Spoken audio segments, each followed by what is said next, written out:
اخبارك ايه؟ واضح. يلا بينا. اهلا بيكم في حلقه جديده من برنامج حكايتنا. النهارده حلقتنا مختلفه وسبايسي جدا عشان هنتناول موضوع مختلف جدا. ايه الاخبار؟ الحمد لله. عامل تمام. ايه؟ الحمد لله تمام. فينك؟ الحمد لله تمام. ايه الحمد لله تمام؟ فينك؟ انت ايه؟ الحمد لله، انا اتفاجئت والله لما قابلت حضرتك. اتفاجئت جدا. طيب معلش اتوترت. عرفنا بنفسك. محمود سيد، شغال في شركة 28 لسه سنة. شغال فيها؟ لسه شغال زي ما اوكي. 28 سنة. لسه عريس، متجوز جديد. بقالك قد ايه؟ 12 يوم. 12 يوم. 12 يوم.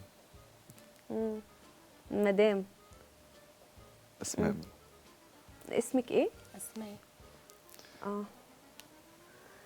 طيب اتعرفتوا على بعض ازاي؟ صدفة. مش عن حب اهم حاجه؟ لا، عن حب. تعرفنا 3 سنين وبعد كده اتجوزنا.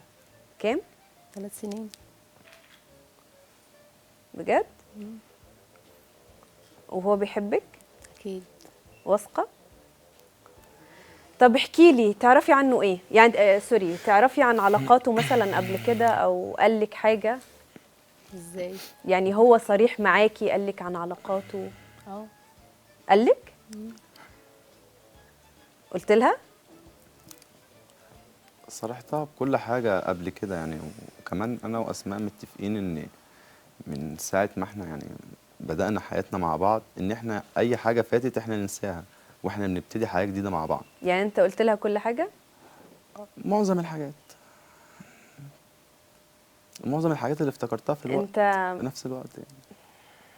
بمنتهى السهوله كده بتنسى ماضي، بتنسى حاجات غريبه. مش معنى ان الواحد نقل من حاجه لحاجه يبقى يتنسي يعني. اللي حصل الصراحة. خلونا نطلع فاصل ونرجع لكم مرة تانية.